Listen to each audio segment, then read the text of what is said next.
Crypto पर आज इस वीडियो में कॉइन स्विच फाउंडर सीईओ आशीष सिंघल से जानेंगे कि अगले 6 महीनों में क्रिप्टो मार्केट कैसे रह सकती है, मार्केट कहां तक जा सकती है, क्या पॉजिटिव डेवलपमेंट्स हो सकते हैं, उनकी क्या एक्सपेक्टेशन है मार्केट से। End of course bitcoin halving के बारे में बात करेंगे। क्रिप्टो वर्ल्ड का सबसे इंपॉर्टेंट इवेंट होता है बिटकॉइन हार्विंग। बिटकॉइन हार्विंग के वक्त अक्सर मार्केट जो है हमने देखा कि बुल रन में एंटर होता है। So crypto investors bitcoin halving का काफी वक्त से वेट कर रहे हैं, उस पर भी आशीष से बात करेंगे।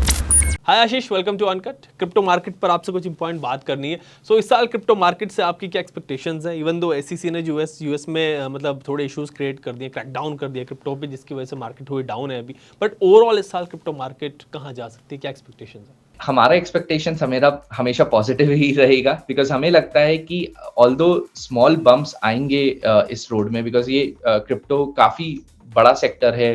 काफी countries are trying to understand what they need to do, how crypto can work in their ecosystem.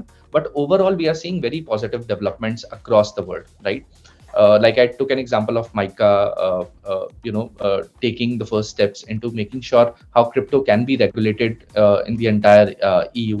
Hong Kong taking the right steps. Singapore, Japan, Australia, many countries have already taken positive steps in the right direction.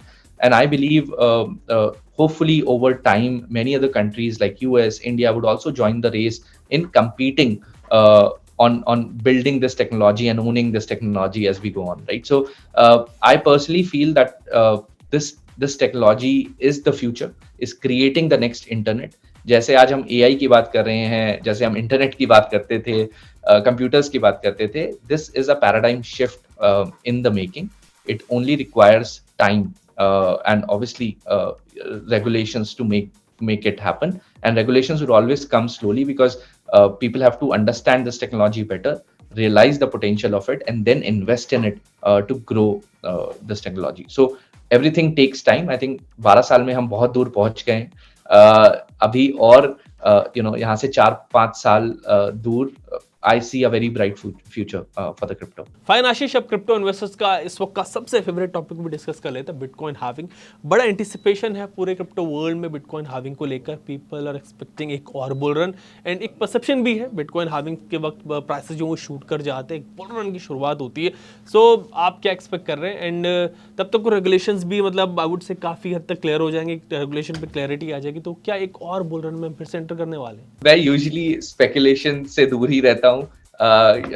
But obviously, Bitcoin halving is a very big event which is coming up. Every 4 years, the rewards get cut into half, which means that there is, less incentive for the miners, but it also means that the efficiency of the ecosystem is keep on improving, right? So it is a very big event.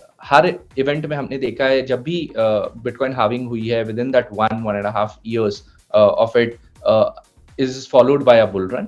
Obviously, past cannot predict the future, but that's what we have seen in the last 4 years, and we are hopeful that it would have positive impact on the industry. Ashish, regulation पर भी बात कर ही लेते हैं, even though अभी कुछ clear हुआ नहीं है, बट आप क्या समझते हैं कि क्रिप्टो रेगुलेशन इस साल के आखिर तक आ सकते हैं, या फिर अगले साल इस पर क्लैरिटी मिलेगी, या फिर ये स्टेप बाय स्टेप प्रोसेस रहेगा जो थोड़ा सा लंबा वक्त लेगा? रेगुलेशंस कभी भी एक स्विच नहीं होता है कि आज रेगुलेशन है, आज रेगुलेशन नहीं है और कल रेगुलेशन है. रेगुलेशन हमेशा स्टेप बाय स्टेप होता है, क्योंकि ये industry itself is evolving at a very very fast pace. हर दिन एक नया कॉन्सेप्ट आता है, एक नया इनोवेशन आता है, तो innovation has to always lead the regulation, right? So regulation आएगा, बट वो धीरे धीरे आएगा, is what I presume it to be, right? पहले मे बी जो हम जैसे अब हमने कहा कि हम टैक्सेशन आ गया है, PMLA आ गया है. I think next logical step is कि क्या जो virtual asset digital service providers हैं, हम उन्हें रेगुलेट कर सकते हैं. वहां पर ये देख सकते हैं कि सारे जो सर्विस प्रोवाइडर्स हैं वो सही तरीके से रजिस्टर्ड हैं, सही और सेम सर्विसेज प्रोवाइड कर रहे हैं अक्रॉस द इंडस्ट्री, उसमें कोई वेरिएशन नहीं है. तो उससे यूजर प्रोटेक्शन भी होगा, क्योंकि कोई गलत इंसान और कोई गलत इंटेंट के साथ कुछ नहीं कर पाएगा इस इंडस्ट्री में. सारी रिपोर्टिंग स्ट्रक्चर्ड होगी, so government will get a view on how this industry is progressing, and then slowly go to other sectors within this crypto ecosystem and start regulating them, right? So it's always a step by step process. There are a lot of nuances in the crypto industry, and we also, with excessive regulation, we don't want to hurt this industry. As well, right? तो ये थोड़ा step by step process ही रहेगा। इसकी timelines define करना काफी मुश्किल है, बट वी बिलीव कि यार धीरे धीरे थोड़ी थोड़ी चीजें आती रहेंगी इंडस्ट्री में। जैसे आप देख सकते हैं taxation, KYC, advertising guidelines, PMLA, last 1.5 साल में 4 चीजें ऑलरेडी हो चुकी हैं इंडिया में।